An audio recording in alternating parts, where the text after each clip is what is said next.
السلام علیکم ناظرین، ہماری آج کی کہانی بہت ہی انوکھی اور سبق آموز ہے۔ کہانی میں شروع سے لے کر آخر تک بہت کچھ سیکھنے والی باتیں ہیں کہ کیسے ایک خوبصورت اور مغرور شہزادی تھی جس کی سواری نکلنے پر لوگ دکان اور مکان کا دروازہ اور کھڑکیاں بند کر لیتے تھے اور راستہ خالی ہو جاتا تھا، اور جو بھی شہزادی کو دیکھ لیتا تھا اس شخص کو چوراہے پر کھڑا کر کے اس کی آنکھیں نکال دی جاتی تھی۔ کہانی کو آخر تک سنیے، بہت ہی مزیدار کہانی ہے۔ تو چلیے اب کہانی کو شروع کرتے ہیں۔ بہت زمانے پہلے کسی ملک میں ایک بادشاہ کی حکومت تھی۔ بادشاہ کی ایک بیٹی تھی جس کا نام شہزادی سہانا تھا۔ شہزادی سہانا بے حد حسین اور جمیل تھی، مگر بہت مغرور اور سنگ دل تھی۔ اس کی سواری جس وقت شہر کے بازاروں سے گزرتی تو لوگ مکانوں کی کھڑکیاں اور دروازے بند کر دیتے تھے، دکاندار دکانوں کے پردے گرا دیتے، راہگیر راستے سے ہٹ کر گلی کوچوں میں چلے جاتے، اور اگر اتفاق سے کوئی رہ جاتا تو اس کے لیے حکم تھا کہ وہ زمین پر اوندھے منہ لیٹ جائے، اور اس حکم کی خلافت کرنے والے شخص کے لیے یہ سزا مقرر تھی کہ اسے بیچ چوراہے پر بنے ہوئے چبوترے پر کھڑا کر کے اس کی دونوں آنکھوں میں تپتی ہوئی سلاخوں سے چوٹ دی جائے۔ ایک روز شہزادی سہانا کی سواری بازار سے گزر رہی تھی کہ ایک بوڑھا راہگیر دوسری گلی سے بازار میں داخل ہوا۔ چونکہ شہزادی سہانا کی سواری بہت تیزی سے آ رہی تھی، اس لیے راہگیر کو اتنا موقع نہ مل سکا کہ وہ دوڑ کر واپس اسی گلی میں چلا جائے۔ جب وہ اس بازار میں آیا تھا، سر پر مچھلیوں سے بھرا ہوا ٹوکرا رکھا تھا جسے وہ کسی کے سہارے کے بغیر سر سے اتار بھی نہیں سکتا تھا۔ اگر زمین پر اوندھے منہ لیٹنے کے لیے اسے پھینکتا تو سڑک پر مچھلیاں پھیل جاتی۔ غریب مچھوارا گھبرا کر ادھر ادھر دیکھنے لگا کہ اب کہاں جائے اور کیا کرے، لیکن کوئی صورت نظر نہیں آ رہی تھی، اور سنگدل شہزادی کے سنگدل سپاہیوں نے اسے گرفتار کر لیا۔ مغرور شہزادی نے اسے دیکھ کر غلاموں کو حکم دیا کہ دستور کے مطابق دن کے بعد اس کی آنکھیں لوہے کی گرم سلاخوں سے پھوڑ دی جائیں۔ اس حکم کو سن کر شہزادی کے سپاہی نے سر جھکا کر کہا، جو حکم شہزادی۔ مگر اس سزا کو سن کر بوڑھا راہگیر تھر تھر کانپنے لگا اور ہاتھ جوڑ کر شہزادی سے کہنے لگا، شام شہزادی، مجھ غریب پر رحم کرے، میں نے آپ کو جان بوجھ کر ہرگز نہیں دیکھا۔ اے شہزادی، میری عمر کا تو خیال کیجیے اور مجھ پر رحم کیجیے۔ شہزادی نے اپنے سپاہیوں سے کہا، اس کمبخت بوڑھے کی آنکھیں پھوڑ دی جائیں، اور پھر شہزادی کی سواری روانہ ہو گئی۔ غریب راہگیر رو رو کر شہزادی اور سپاہیوں سے معافی کی بھیک مانگتا رہا، اور اس کے کانپتے ہوئے ہاتھ ٹوکرے کو نہ سنبھال سکے اور ٹوکرا سر سے گر پڑا۔ سپاہی نے اس کی پیٹھ پر ایک تھپڑ مارتے ہوئے کہا، جنگلی بوڑھے، یہ تو نے کیا کیا؟ صاف ستھری سڑک کو گندا کر دیا، اٹھاؤ مچھلیوں کو۔ غریب مچھوارے کی آنکھوں سے آنسو بہ رہے تھے۔ وہ سزا کے خوف سے زمین پر بیٹھ کر کانپتے ہوئے ہاتھوں سے مچھلیاں اٹھا اٹھا کر ٹوکرے میں بھرنے لگا، لیکن اس بیچارے کی حالت یہ تھی کہ مچھلیوں کو ڈالتا ٹوکری میں تھا اور وہ نیچے گرتی تھی۔ ظالم سپاہی اسے گالیاں دے رہے تھے کہ بوڑھے آدمی، جلدی جلدی کر، تمہیں سزا دینی ہے، تمہارے پاس وقت بہت کم ہے۔ اسی وقت ایک لڑکا وہاں سے گزرا جس کی عمر تقریباً 18-19 برس ہوگی۔ اس لڑکے نے بوڑھے مچھوارے پر ترس کھا کر مچھلیاں ٹوکرے میں بھرنے لگا۔ ظالم سپاہیوں کو یہ بات بالکل بھی اچھی نہیں لگی، اور انہوں نے لڑکے کو دھکیلتے ہوئے کہا، ارے او کمبخت، نالائق، تجھے کس نے کہا تھا کہ تو مچھلیاں اٹھا کر ٹوکری میں رکھ دے؟ لڑکے نے اٹھتے ہوئے کہا، کسی غریب بوڑھے انسان کی مدد کرنا کیا جرم ہے؟ لڑکے کی اتنی سی بات کو سن کر ایک سپاہی نے آگے بڑھ کر اس کے گال پر ایک زوردار تھپڑ مار دیا اور کڑک کر کہا، خود کے ہوش و حواس کا تو پتہ نہیں اور ہمیں قانون بتاتا ہے، چل اپنا راستہ لے۔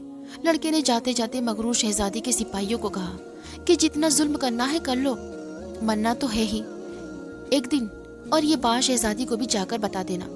اس لڑکے کے منہ سے یہ بات سن کر وہ بوڑھا مچھوارا اٹھ کر اس لڑکے کے پاس آیا اور کہنے لگا، بیٹا، تمہاری یہ دعا ضرور قبول ہوگی، یہ مغرور شہزادی ایک دن ضرور تباہ اور برباد ہو جائے گی۔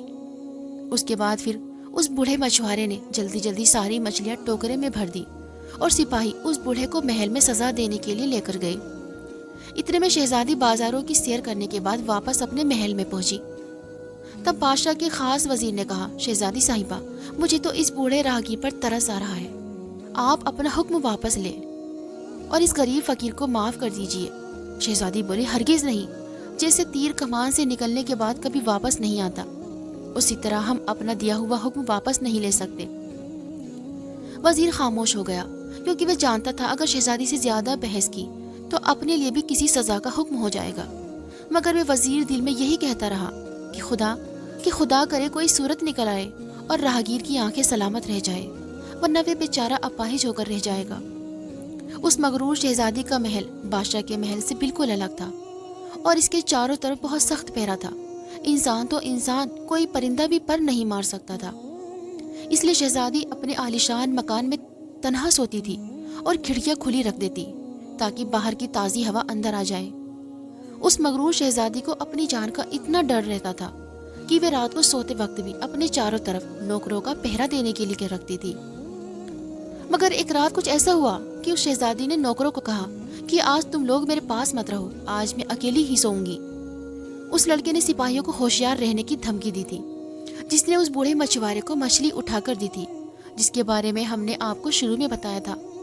وہی لڑکا جیسے تیسے کر کے کھڑکی کے راستے اندر داخل ہوا اور ایک کونے میں کھڑے ہو کر ہر چیز کو غور سے دیکھنے لگا۔ اس نے دیکھا کمرے کے درمیان میں ایک خوبصورت گلدان رکھا ہوا ہے جس میں ہر رنگ اور ہر طرح کے پھول لگے ہوئے ہیں، اور انہی پھولوں پر سرخ رنگ کا ایک ہیرا رکھا ہوا ہے اور اس کی چمک سے سارا کمرہ روشن ہے۔ کمرے میں یوں تو ہر چیز قیمتی اور نرالی تھی، لیکن جو بات اس ہیرے میں تھی، جو چمک اس لال ہیرے میں تھی، وہ کسی بھی چیز میں نہ تھی۔ لڑکے نے آگے بڑھ کر ہیرے کو اٹھایا اور اپنی ماتھے کی پگڑی میں رکھ لیا۔ اسی وقت کمرے میں اندھیرا ہو گیا اور وہ جس راستے سے آیا تھا اسی راستے واپس چلا گیا۔ رات کے آخری پہر میں جب شہزادی کی آنکھ کھلی تو اسے کمرے میں اندھیرا نظر آیا۔ وہ گھبرا کر بستر سے اٹھ کھڑی ہوئی اور ایک ایک چیز کو ٹٹولتی ہوئی بڑی مشکل سے اس زنجیر تک پہنچی جسے کھینچنے سے محل کی چھت پر لٹکا ہوا گھڑیال یعنی گھنٹا بجنے لگا تھا۔ اس نے زنجیر کو زور زور سے کھینچا اور گھنٹی کی آواز دور دور تک پھیل گئی۔ غلام، کنیز، بایا اور تمام پہرے دار گھبرا کر شہزادی کے کمرے کی طرف بھاگے۔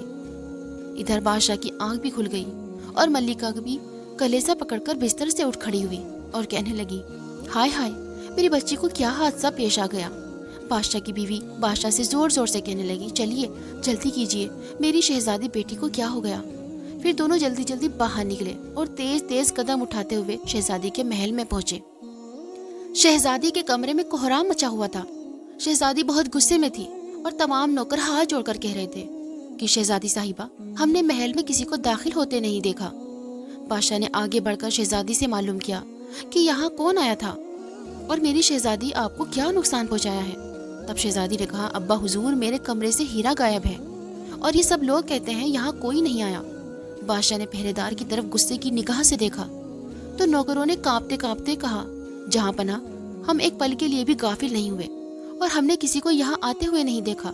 بادشاہ نے کچھ سوچ کر کہا، ٹھیک ہے، جاؤ تم سب سو جاؤ اور کل شام تک چور کو تلاش کرو، اگر وہ نہ مل سکا تو تم میں سے ہر ایک کو سخت سزا دی جائے گی۔ نوکروں کے جانے کے بعد ملکہ نے بادشاہ سے کہا، مجھے یقین ہے کہ ان میں سے ایک بھی آدمی چور نہیں ہے، ضرور باہر سے کوئی آیا ہے، اس لیے صبح ہوتے ہی اعلان کر دیجئے کہ چور کو گرفتار کرنے والے کو بہت بڑا انعام دیا جائے گا۔ مگر بادشاہ حیران بھی تھا اور پریشان بھی، کیونکہ یہ پہلی چوری تھی جو اس کے محل میں ہوئی تھی، اس لیے وہ گردن لٹکائے خاموش اپنے محل کی طرف چل دیا اور صبح ہوتے ہی اس نے اعلان کر دیا کہ جو بھی شخص شہزادی کا گم شدہ ہیرا تلاش کر کے بادشاہ کو پیش کرے گا اسے منہ مانگا انعام دیا جائے گا۔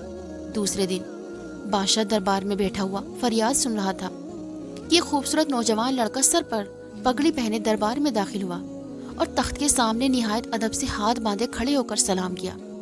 بادشاہ نے کہا، تم کون ہو اور کیا چاہتے ہو؟ وہ کہنے لگا، بادشاہ سلامت، میں شہزادی کا انمول ہیرا پیش کرنے آیا ہوں اور اعلان کے مطابق ایک منہ مانگا انعام حاصل کرنے کے لیے یہاں حاضر ہوا ہوں۔ بادشاہ نے کہا، شاباش، کہاں ہے وہ ہیرا؟ لڑکے نے اپنی پگڑی میں سے ہیرا نکال کر نہایت ادب سے بادشاہ کو دے دیا۔ بادشاہ اسے دیکھ کر بہت خوش ہوا اور کہنے لگا، اب کہو انعام میں کیا چاہیے؟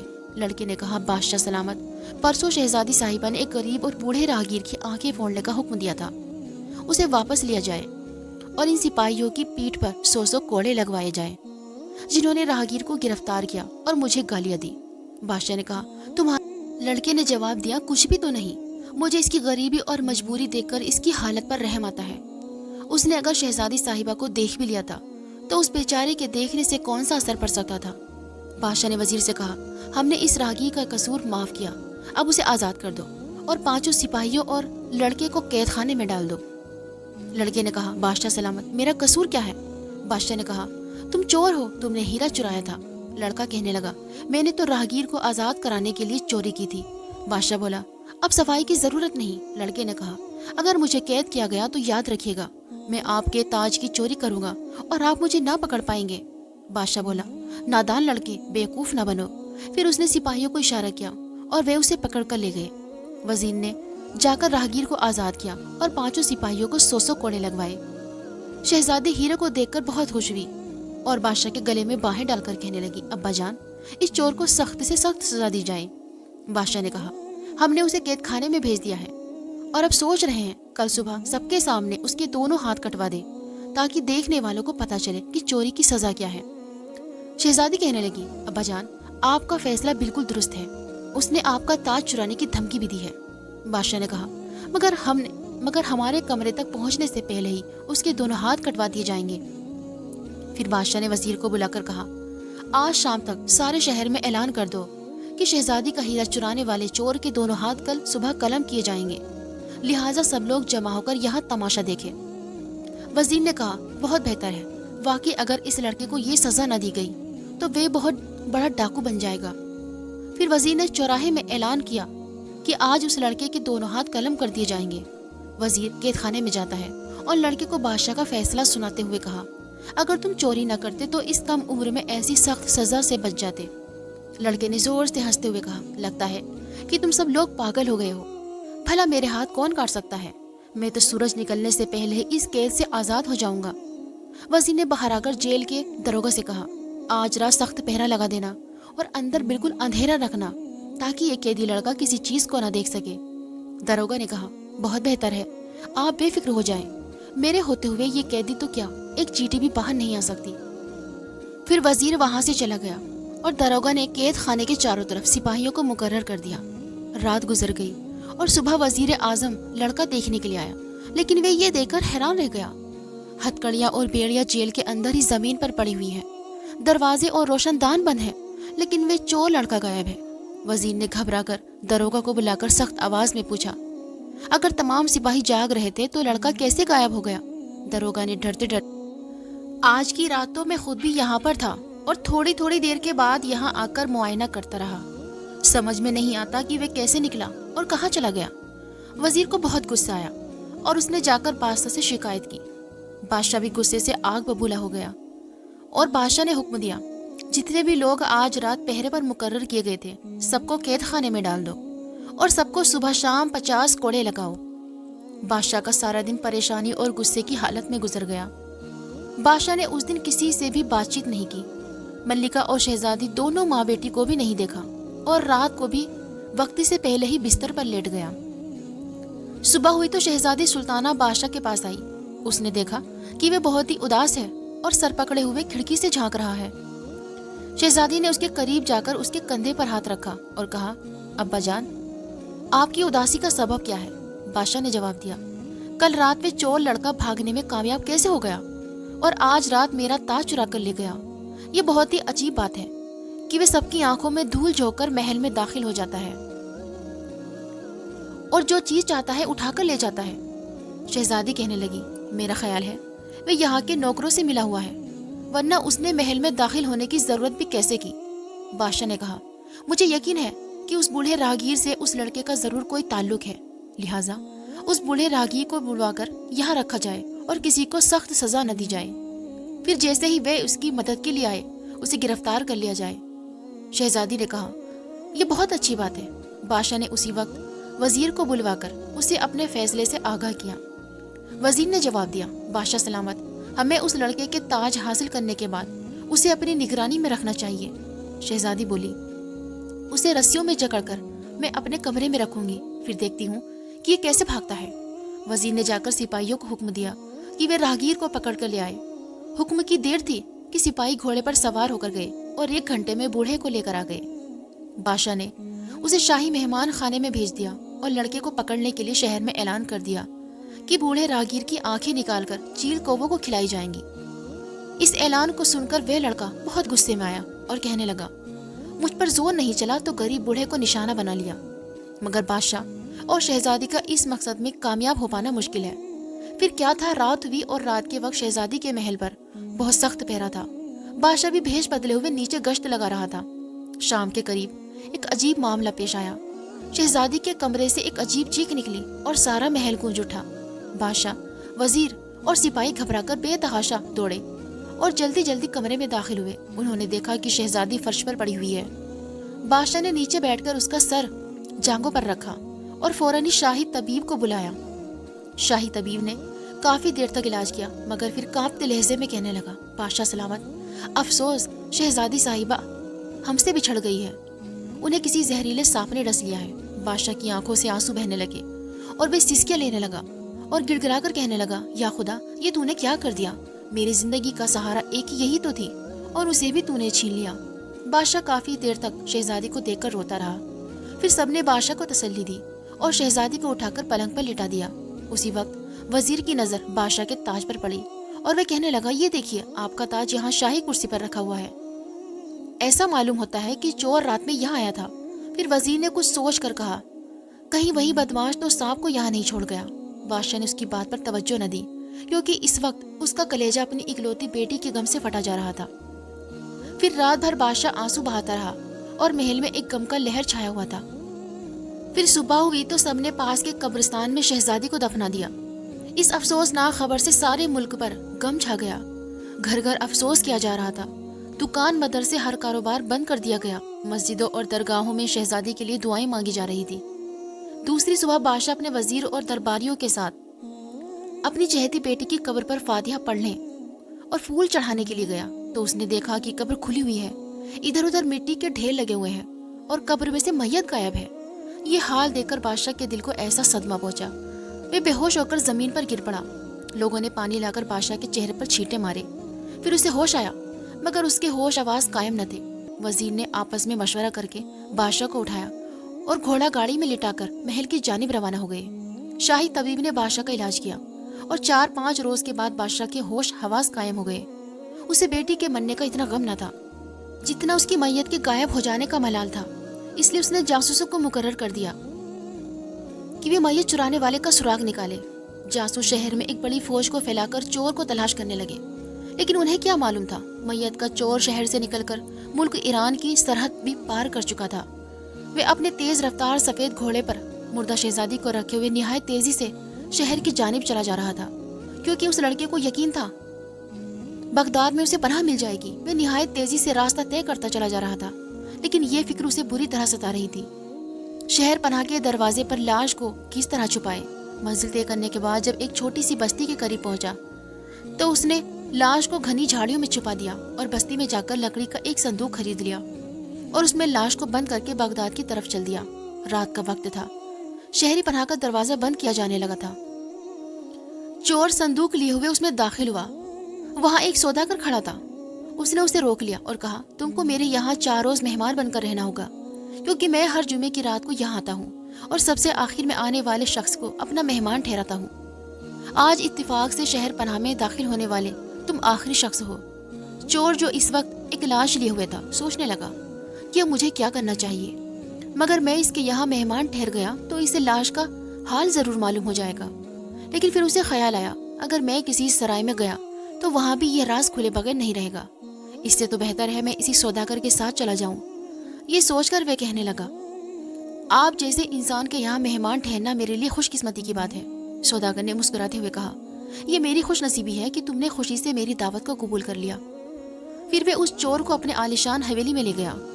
وہاں اسے ایک سجے ہوئے کمرے میں لے گیا اور کہنے لگا، تمہارے لیے یہ کمرہ ہے، یہاں ضرورت کی ہر چیز موجود ہے، تمہیں کسی قسم کی تکلیف نہیں ہوگی۔ اس کمرے میں کھڑکیاں اور روشن دان نہیں ہے اور دروازہ بھی ایسا ہے کہ تمہیں باہر کا شور سنائی نہیں دے گا۔ چور بولا، یہ میز پر رکھا ہوا مور بہت مجھے پسند آیا۔ سوداگر بولا، اس مور میں بہت سے پرجے لگے ہوئے ہیں، وہ جس وقت حرکت میں آتے ہیں تو یہ مور ناچنے لگتا ہے۔ چور کہنے لگا، کیا اس وقت اس کا میں ناچ دیکھ سکتا ہوں؟ اس نے کہا، اس کے ناچنے کا وقت مقرر ہے، جب وقت آئے گا تو یہ خود بخود ناچے گا۔ ہاں، یہ یاد رکھنا، جس وقت یہ ناچ رہا ہو تو اس کے قریب ہرگز نہ جانا۔ چور نے مور کو غور سے دیکھتے ہوئے کہا، یہ بہت قیمتی معلوم ہوتا ہے، آپ نے اسے کہاں سے حاصل کیا؟ سوداگر بولا، یہ مجھے تحفہ ملا تھا۔ پھر اس نے تالی بجا کر ایک غلام کو بلایا تو اس سے کہا اگر کھانا تیار ہو گیا ہو تو فوراً دسترخوان پر لگا دیا جائے۔ غلام نے عرض کیا کہ دسترخوان پر کھانا چن لیا گیا ہے۔ سوداگر نے چور کا ہاتھ پکڑا اور ایک دوسرے کمرے میں لے گیا اور اسے اپنے ساتھ کھانا کھلایا۔ کھانا کھانے کے بعد سوداگر نے کہا اب تم آرام کرو، کل شام پھر ملاقات ہوگی۔ چور بولا کہ آپ دن میں یہاں نہیں ہوں گے؟ سوداگر نے کہا نہیں، میں صبح سویرے ہی چلا جاتا ہوں اور شام کو واپس آتا ہوں۔ چور نے خدا حافظ کہا اور اپنے کمرے میں جا کر دروازہ اندر سے بند کر لیا۔ اس نے تھوڑی دیر آرام کرنے کے بعد صندوق کھولا اور اس میں سے شہزادی کی لاش نکالی۔ پھر جیب سے لال رومال نکال کر اپنے چہرے پر ہوا دی۔ ہوا لگتے ہی وہ فرش پر گر پڑا اور انسان سے ایک کالا ناگ بن گیا۔ پھر اس نے شہزادی کی پنڈلی پر ایک نشان دیکھا اور اس پر منہ رکھ کر زہر چوسنے لگا۔ زہر چوستے چوستے جب خون نکلنے لگا تو اس نے چوسنا چھوڑ دیا اور ایک کونے میں جا کر مٹی چاٹنے لگا۔ مٹی چاٹتے ہی وہ پھر اپنی اصلی شکل میں آ گیا۔ ادھر شہزادی نے بھی آنکھیں کھول دی اور چور کو دیکھ کر کہنے لگی میرے حلق میں کانٹے سے چبھ رہے ہیں، جلدی سے پانی دو۔ اس نے سراہی میں سے پانی گلاس میں اڈیل کر شہزادی کو پلایا اور اسے سہارا دے کر پلنگ پر لٹا دیا۔ پھر میز پر رکھا ہوا میوہ اٹھا کر اسے کھلایا۔ میوہ کھانے کے بعد شہزادی کے جسم میں کچھ قوت پہنچی تو اس نے کہا میں اس وقت کہاں ہوں اور تم کون ہو؟ اس نے جواب دیا میرا نام عاصم ہے اور میں آپ کے ہی ملک کا رہنے والا ہوں، لیکن اس وقت شہر بغداد میں ہوں۔ شہزادی نے کچھ سوچتے ہوئے کہا آنکھ کھلنے سے پہلے میں نے ایک خواب دیکھ رہی تھی، بہت ہی بھیانک خواب تھا، مگر جو کچھ میں خواب کے اندر دیکھ رہی تھی آنکھ کھلنے کے بعد بھی وہی نظر آ رہا ہے۔ یہ کیا راز ہے؟ عاصم بولا خواب میں کیا دیکھا تھا؟ شہزادی کہنے لگی میں دیکھ رہی تھی کہ میں مر گئی ہوں اور مجھے شاہی قبرستان میں دفنا دیا گیا ہے۔ پھر اچانک قبر کھلی اور تم نے مجھے باہر نکال کر سفید گھوڑے پر ڈال لیا اور اسے بہت تیزی سے دوڑانے لگے۔ بہت دور جانے کے بعد تم نے مجھے جھاڑیوں میں چھپایا، پھر ایک صندوق لا کر اس میں بند کر دیا۔ بہت دیر کے بعد تم نے صندوق میں سے مجھے نکالا اور ناگ بن کر زہر چوسنے لگے۔ عاصم نے حیرانی سے اس کی صورت دیکھنے لگا، یہ اپنے ہوش و حواس میں تو نہیں تھی، پھر اسے سب کچھ کیسے معلوم ہو گیا؟ میں اسی پریشانی میں تھا کہ شہزادی بولی تم کیا سوچ رہے ہو؟ مجھے بتاؤ میں اپنے محل میں ہوں یا کہیں اور؟ عاصم بولا جو تم نے خواب میں دیکھا وہ بالکل حقیقت ہے، تم اپنے محل میں سو رہی تھی، ایک سانپ نے تمہیں ڈس لیا اور تمہارے والد نے تمہیں دفنا دیا، لیکن مجھے یہ بات معلوم تھی کہ سانپ جسے ڈس لیتا ہے وہ 3 دن تک زندہ رہتا ہے، اس لیے میں قبر کھود کر تمہیں یہاں لے آیا۔ شہزادی نے کہا تم مجھے کیسے جانتے ہو؟ عاصم بولا میں ایک چور ہوں، ایک مرتبہ تمہارے محل میں ہیرا چرانے گیا تھا، اس وقت تمہاری صورت دیکھی تھی۔ شہزادی نے کہا تم سانپ کیسے بن گئے تھے؟ کیا تم کوئی جادوگر ہو؟ عاصم بولا میں جادوگر تو نہیں ہوں، لیکن میرے پاس ایک رومال ہے جو مجھے ایک فقیر درویش نے مرتے وقت دیا تھا، کیونکہ میں نے اس بھوکے فقیر کو اپنے حصے کا بھوجن دیا تھا۔ اس رومال کی ہوا سے میں سانپ بن جاتا ہوں اور مٹی چاٹ کر دوبارہ اپنی اصلی شکل میں آ جاتا ہوں۔ شہزادی نے آنکھیں بند کر لی اور کچھ سوچنے لگی۔ عاصم نے کہا کیا سوچ رہی ہو؟ وہ کہنے لگی میں یہ سوچ رہی ہوں کہ سانپ کے ڈسنے کے بعد میری سیلانی روح جو کچھ دیکھ رہی تھی وہ مجھے خواب کی صورت میں نظر آ رہا تھا۔ عاصم بولا مجھے بھی ایسا ہی معلوم ہوتا ہے، اب اس خیال کو دل سے نکال دو اور سو جاؤ۔ شہزادی نے کہا صبح ہوتے ہی مجھے میرے ابا جان کے پاس لے چلو، وہ میری جدائی کے غم میں نڈھال ہو رہے ہوں گے۔ عاصم کہنے لگا اب تم انہیں بھول جاؤ، میں تمہیں اپنے لیے نکال کر لایا ہوں، تمہیں میرے ساتھ رہنا ہوگا۔ شہزادی نے کہا میں شہزادی ہو کر ایک معمولی چور کے ساتھ نہیں رہ سکتی۔ عاصم بولا مگر اب رہنا تو ہے ہی، اور اب تو ویسے بھی تم شہزادی نہیں ہو، اور تم اس خیال کو دل سے نکال دو، اگر تم نے بھاگنے کی کوشش کی یا کسی کی مدد حاصل کی تو یاد رکھنا میں تمہیں زندہ نہیں چھوڑوں گا۔ شہزادی نے ابھی جواب نہیں دیا تھا کہ اسی وقت میز پر رکھے ہوئے مور نے اپنے پنکھ پھیلائے اور ناچنے لگا، ساتھ ہی مختلف سازوں کی آوازیں بھی سنائی دینے لگی۔ مور کے پروں میں مختلف رنگوں کے موتی لگے ہوئے تھے اور ان موتیوں کی چمک سے سارا کمرہ جگمگا اٹھا۔ شہزادی اور عاصم دونوں مور کا ناچ بڑی حیرانی سے دیکھ رہے تھے۔ شہزادی نے عاصم سے کہا یہ پرائی چیز ہے، اسے ہاتھ نہ لگانا۔ عاصم بولا میں اسے چرانا تو نہیں چاہتا۔ شہزادی نے کہا کچھ بھی ہو اسے ہاتھ نہ لگاؤ۔ پھر تھوڑی دیر کے بعد شہزادی سو گئی، لیکن عاصم جاگتا رہا۔ بیٹھے بیٹھے اس نے سوچا سانپ بن کر دیکھنا تو چاہیے کہ سوداگر کی حویلی میں کیسا کیسا سامان ہے اور اس میں کون کون رہتا ہے۔ یہ سوچ کر اس نے رومال نکالا اور چہرے پر ہوا دے کر سانپ بن گیا اور رینگتا ہوا کمرے سے باہر نکل گیا۔ اس حویلی میں 14-15 کمرے تھے، ہر کمرہ قیمتی اور انمول چیزوں سے سجا ہوا تھا۔ انہیں دیکھنے کے بعد وہ چھت پر بنے ہوئے کمرے میں گیا۔ یہ کمرہ نیچے کے 15-20 کمروں سے بالکل مختلف تھا، اس میں سجاوٹ کی ہر ایک چیز نہ تھی،